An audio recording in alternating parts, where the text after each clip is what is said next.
Moms and dads, I bet you can relate to this email. Kirk, my son is just like the kids you described in your podcast. He comes home feeling defeated after school, feeling like he isn't smart. But I got him Crunch Labs and he loves it. Building the new toy and watching Mark Rober makes him feel smart. And then he explains, talking a million miles a minute, like our kids do, all the cool science facts he's learned. It's like I get my real kid back when he's building his Crunch Labs toy. And that is exactly why I was so psyched when my niece first told me how her son loves Crunch Lab. Confession, this is the one sponsor I wanted more than any other because it's such a perfect fit for our kids. So go to crunchlabs.com/calm and you'll see why. Crunch Labs is a STEM monthly subscription build box for kids. Your kids get a really fun toy in the mail every month. And what kid doesn't love that? And then they put it together by watching a step-by-step video from former NASA engineer Mark Rober, where he teaches all the cool physics that make the toy work. Mark's passion is helping kids think like engineers. And this helps your kids develop resilience and problem-solving skills while having a ton of fun. Get your kids something they will actually love, use, and look forward to getting all throughout the coming year. Build your child's confidence now. Visit crunchlabs.com/calm and get your kids Crunch Labs today. When you bring your child home for the first time, you want a baby monitor you can trust. When you choose Stork, you choose technology trusted to monitor 10 million babies in hospitals every year. Stork continuously tracks your baby's pulse rate, oxygen saturation, and temperature. Visit MassimoStork.com to learn more. Stork, a revolutionary baby monitor, is born. Stork is not a medical device. Read and understand all product labeling. Massimo data on file. So how do you handle conflict? It's hard. Because what I was taught as a kid by my father was you use fear and intimidation, right? You just roll over people, you prove your point, and you demand things of them, and you roll over them.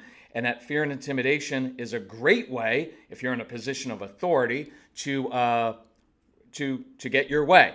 Just happens not to be very good for building relationships. So when I grew up and got into relationships, guess what I did? Same thing my dad did. Then when that didn't work, I went the opposite route, which was I just hid, didn't deal with conflict at all. And apparently, wives don't like that because it's always going to come up. And in our world today, we've got a lot of conflict. There's a lot of stuff going on. You've got a lot of conflict in homes because people have been cooped up together for a really long time. And then you have conflict in our wider world and in America in particular. We've got a lot of stuff going on. So I posted this. By the way, welcome to the Calm Parenting Podcast. Today's going to be about parenting. It's going to be about relationships. And we're going to broaden this a little bit because I posted something on Facebook about handling conversations about heated or emotional topics. And it seemed to really resonate. So I thought that I would do a podcast so that we can reach more people. So I encourage you, share this, share the Facebook post. It's at Facebook. So just look up Celebrate Calm. You'll see it. So you can get all kind of the words and you kind of really wrestle with this. And I want to have an impact on personal relationships. So you can use what I'm going to talk about with your spouse in your marriage because you are going to have conflict. You better have conflict. You better. Because guess what? If you're not having some conflict and some tough conversations, guess what? It means you're not dealing with issues. And worse than hatred for someone is just pure indifference. I want you to contend with each other. I want you to wrestle with ideas and thoughts and what you're struggling with. I want you to wrestle with that with your kids so that you can learn from it, so you can build the relationships. Remember, the purpose of relationships is not bliss and happiness. It's transformation. It changes who you are as a person. So let me just dump into this. By the way, if you're new to us, we do a lot on, just look. You're listening to our podcast. Look at all the other podcasts on defiance, disrespect, lying, misbehavior. It's why consequences don't work. Our background is really in dealing with very, very strong-willed kids with learning differences, how to jumpstart their brains. Anyway, you can find all that stuff, and you can find it at celebratecalm.com. Easy way to find it. If you ever need help, by the way, contact our son. He is the strong-willed one. His name is Casey. You can find him at Casey, C-A-S-E-Y, at celebratecalm.com. And he is awesome. He was a terrible kid, but he is an awesome adult. And he wasn't that great for us, but he was always great for other people, just like your kids. So if you're new to us, this isn't really necessarily a parenting thing, but here's what I wrote, and I'll expand on it a little bit as I talk. When approaching conversations about heated or emotional topics, probably 10 things I could talk about. I came up with 6 of them this morning that I just wanted to hit on, and I may expand on them later.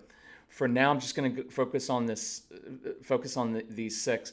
And you can put this in terms of your marriage, maybe with your kids, maybe with some of you that are involved in politics, who it's constant conflict. And then also with what's happening in our world right now, I want you to apply this. Now, this assumes that you want to build relationships, you want to learn, and you want to be constructive. Because if you just want to spout your opinion and you don't care what kind of emotional shape you leave other people in, then just do what 99% of the people do on TV and what people in your neighborhood do. And then just be right? Because you're right, and then leave broken relationships everywhere. I don't think that's what we want. So number 1, humility. Practice great humility. Assume that you don't know all the facts. Assume that you don't really understand the other person's perspective or experience.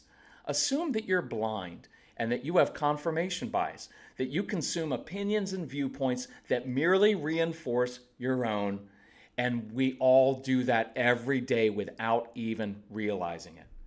Assume that you're going to be defensive about your own deeply held beliefs, right? Have you ever noticed when someone challenges your deeply held beliefs, and these could be kind of either like political leanings, right, or convictions, could be religious beliefs. When people challenge that, all of us do that, immediately defensive, right? And that's what's going to happen naturally, but fight that urge. Assume that you don't really have the answers and that your reflective go-to response or opinion is probably informed by too little knowledge, even though you feel justified in offering it, right? We all do that. Why? Because I think I'm right. Because I've thought about these issues before and something comes up and now my confirmation bias kicks in and all my stuff and I want to prove that I'm right because I've got something to say. Practice humility.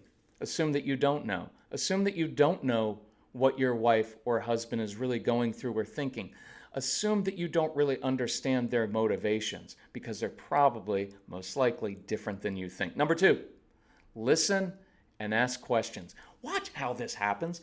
You know when you're in a discussion with someone and they're talking about something, it's maybe something you disagree with them on.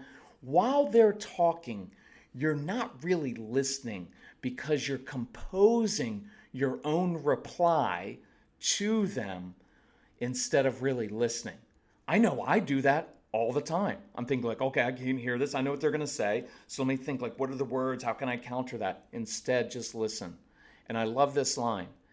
Be more curious about what the other person thinks than you are anxious about sharing your own thoughts.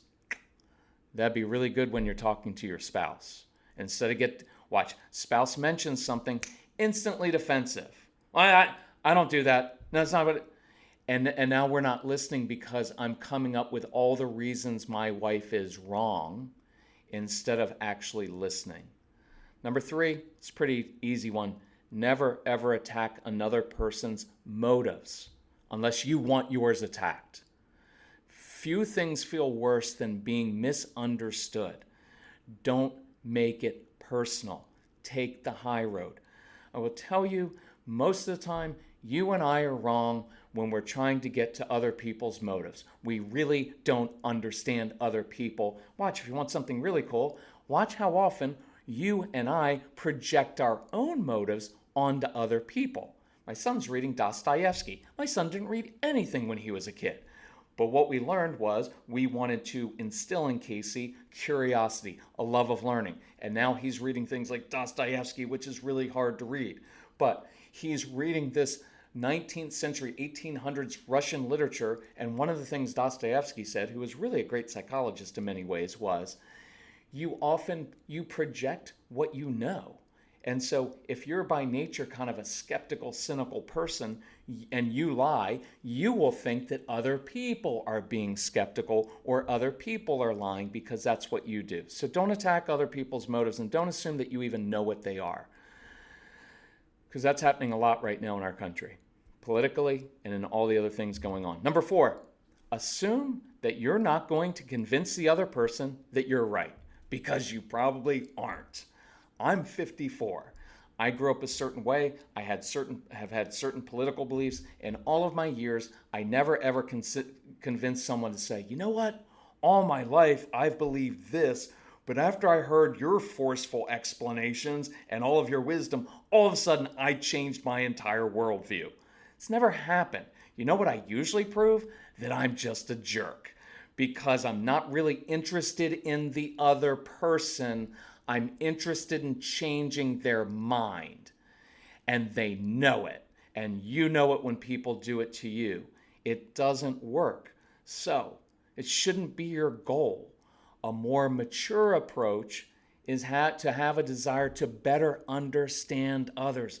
Look, learn to learn from people you disagree with. How often do we just turn everything off? We watch the news channel that reinforces what we believe. I'd encourage you, as you get older, learn from people you disagree with, because guess what? They know some things you don't. Now, their overall philosophy or outlook on life may not be one that you find beneficial and helpful, but I guarantee you there's something you can learn from them if you humble yourself and look at it that way. So, we want to have a desire to better understand others. The other part of the mature approach is to give other people some perspective to think about and to wrestle with in their own minds and hearts, right? So that when they go to bed at night and they wake up the next day, they can think back and say, yeah, I was talking to that guy or that lady, didn't agree with them, but they brought up some good points and they gave me something to wrestle with and think about. Because if you just try to force stuff down someone else's throat, they're going to be defensive and they're not going to listen to you. And I'd rather, and even sometimes talking with teenagers, right, with your kids, I will say, hey, just want to give you some perspective.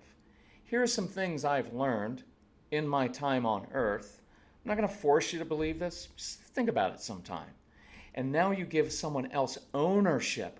You give them the ownership to actually think about that and come to it on their own when they're away from the heated discussion, when they're doing some reflecting time. But look, if you just want to be an overbearing jerk or callous or dismissive, because look, there's nothing worse than being dismissive of someone's viewpoint, because what you're saying is that has no merit at all.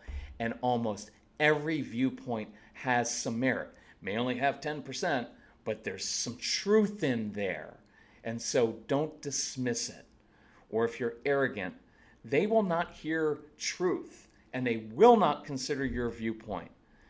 I have a question for you. Why do you feel the need to prove your point? Why are you so insecure? And I only ask that because I wrestled with that myself. It took me a full year of working on that to change myself so I didn't have to prove my point to my wife, so I didn't have to prove my point to other people. I don't feel the need to do that. I can tell you it is extremely freeing to not feel like it's my job to change everybody else's mind and to prove my point and that I'm right.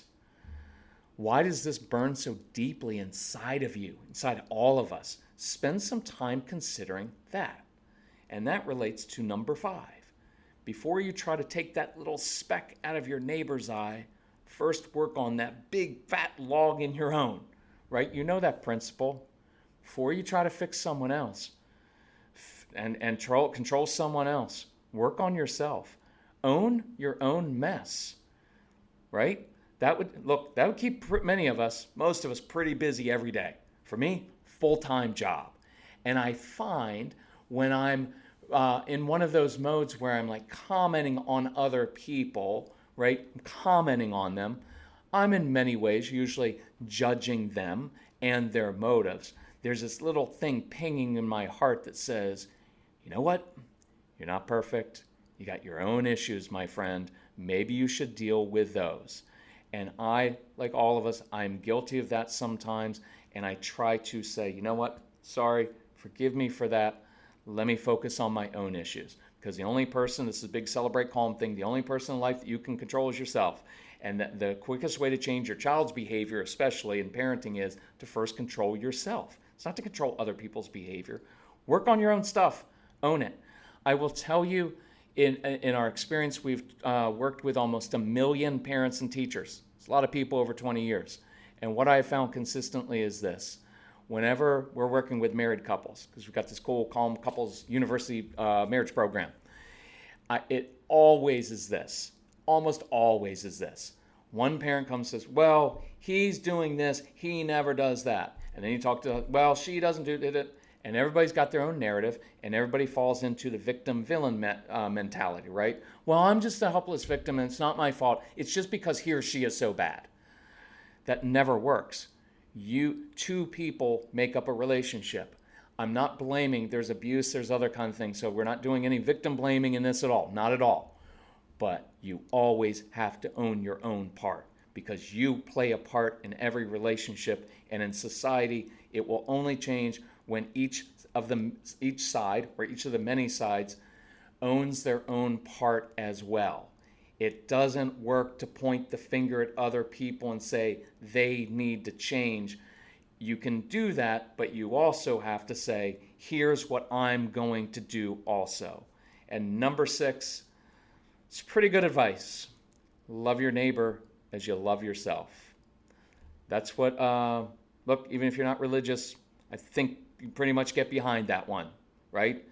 You can strip away everything else about religion, everything else about Christianity, and it all comes down to the main law is you love your neighbor as yourself. Treat others the way you want to be treated. Watch, this is interesting. But go deeper on this. Listen to that other person the way you want the other person to listen to you. Care for their heart, their soul, the way you want yours cared for. Respect, sometimes when we're in politics in the larger section, we divide people into groups and we say they and them. Make them an individual. That person that you're talking about, that group of people, there's an individual there, and that's someone's son. Respect that other person's son, daughter, mother, or father the same way you want them to respect your son, your daughter, your mother, your father, or you. Because if you and I don't do this one right, then any words, any lectures, any testimony about your faith will ring hollow and is destined and deserved to be despised. And it will harm another person's soul and heart. And I will end with this. It is relationships. Relationships are more important than being right. Relationships change behavior. Consequences don't work. You've seen it with your own kids. Consequences don't work in the larger world. If consequences worked, the jails wouldn't be filled. The reason we have problems in society is because relationships are broken. Why? Because we're all broken people, raising other broken people. And I promise you, behind every misbehavior in your child, every dysfunction in your spouse, every misbehavior, every evil deed even that you see perpetrated by other people, you will find brokenness. It is not an excuse for bad behavior, but I promise you it will not be healed just by condemning it all the time and giving consequences, whether as a parent or any other thing. It is relationships that heal. It is relationships that change behavior, and it is relationships that are the foundation of our homes, foundation of our society, and I want to work on relationships. So I encourage you with that. I encourage you to use this in the wider world and use this with your spouse, use it with your kids. If we can help you, let us know. Listen to our other podcasts. Reach out to Casey, C-A-S-E-Y, at celebratecalm.com. Go to celebratecalm.com. Got all kinds of cool resources there. Everything's on sale. The Get Everything package, 75% off. Why? People have been struggling. We want to help, and we know how to do it. Other stuff is 60% off. right? If you need help with anything, reach out to Casey. We will help you. But we want things to change, and if we can help you, just let us know how we can help you, okay? Love you all. Talk to you soon. Bye-bye.